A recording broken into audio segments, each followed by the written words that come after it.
So, Serge, you're the chef. What are you cooking? Chef from hell.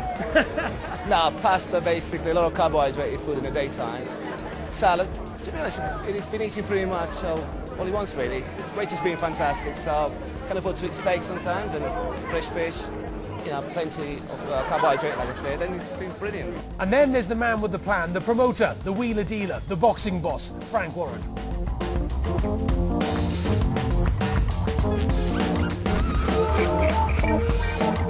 Irrespective of what happens on Saturday, he's secured his place as being, certainly in my time in boxing, the best British fighter ever. You know, to be champion for nearly 11 years, undefeated since the age of 18, that is some record, and he's done everything that's been asked of him. You know, if he wins this one, which hopefully he will do, I think it firmly cements his place, not just as the best that Britain's ever had, but also he's up there with some of the best in the world.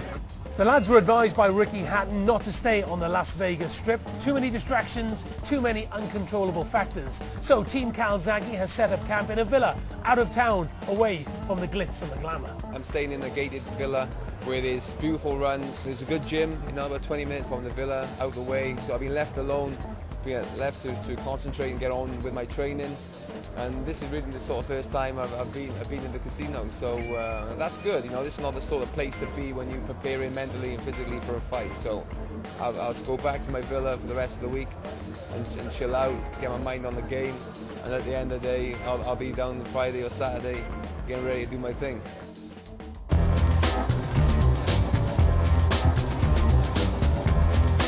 2 days to go before the big fight, and this is what boxing is all about in Vegas, the music, the hype.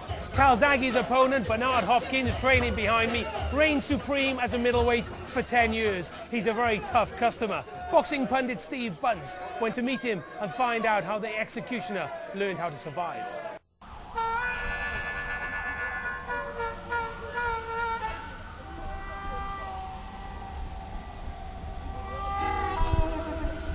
Any man that underestimates any man is doomed to fail.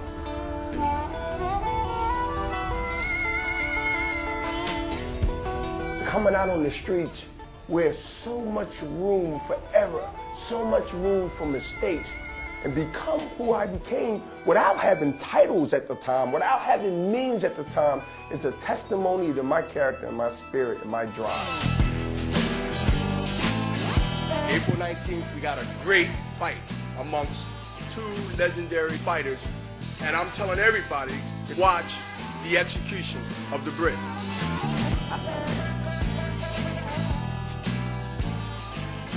Here's a guy that's been stabbed 3 times, then overcame adversity, and here I'm in damn London in 2008. I believe that all this was scripted from my childhood days of ignorance to my adolescence in the penitentiary, as you visit and seen the hardcore men in there love me and basically cry for me.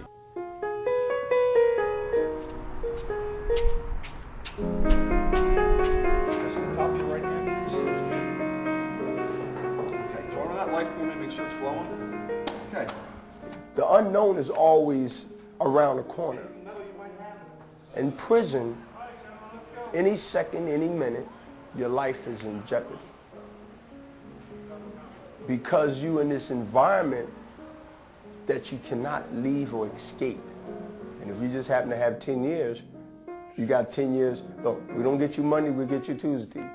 If we don't get you January, we got February. You must be up on your game at all times. Joe haven't fought nobody in none of his fights with my quality and my credibility of what I've done in my career and on my record and my resume over surpasses with anything Joe has done, even with his 21 defenses. I'm more scared of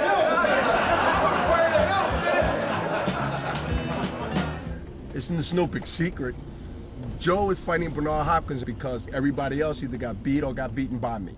So it's last man standing? So I am the last, that's back to that. Everything has a full circle to it. It's a heavy door. Yeah, I know, yeah. Is it smelling there? It's like a cell door. Got this. It's my piss in there. Yeah, exactly. That's what we said. They piss in there? Why do you think I'm staying here? It's pressure on me to understand that I must win. I fight, train, sleep, run at this advanced age to motivate myself, because when you put yourself in position to say things that is so confident and so daring and walking that line, you must win. You must deliver.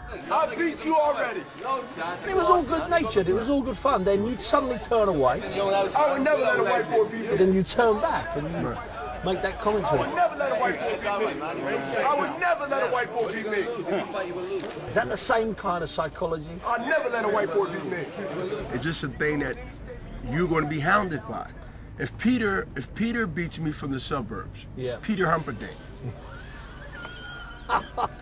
and Big John hit me around the corner in the neighborhood, the same black eye from Big John that I got the same black eye from Peter Humperdinck. Trust me, I'd rather have a black eye by John. See, Big John, you can walk around with a badge of honor. People expect you to get a black eye with Big John, but not Peter Humperdinck. Now, that's not saying that Peter Humperdinck can't fight. It just don't look good. See, we ain't fighting now, so I ain't got to stare him down like a pit bull. My whole thing is that my track record shows that not only can I talk the talk, but unless you're delusional or just don't want to remember, I have walked that walk for many years. That's my track record. It's called credibility.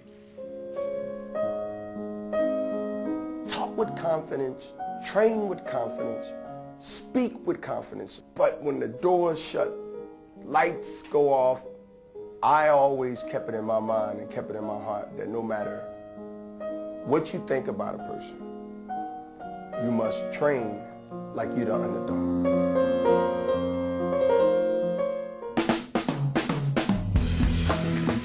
And remember, you can catch live commentary of that fight on BBC Radio Wales and Radio Cymru in the early hours of Sunday morning. And Radio Wales are running a special Calzaghe themed fight night. That's from 6:30 p.m. on Saturday night as they build up to the big fight in Vegas. So Joe Calzaghe has been world champion for 11 years, 44 fights undefeated, 32 knockouts, 22 title defenses, and now he's come to Las Vegas, Nevada to take on Bernard, the Executioner Hopkins. Good luck to you, Joe. We're back in Wales next week with an interview with Roberto Martinez. Until then, from Las Vegas, Nostar. You and I are just like a couple of tots running across a meadow, picking up lots of forget-me-nots. You make me feel so young. You make me feel there are songs to be sung, bells to be rung, wonderful fling to be flung. And even when I'm old and gray, I'm gonna feel the way I do today, 'cause you make me feel so young. You make me feel so young.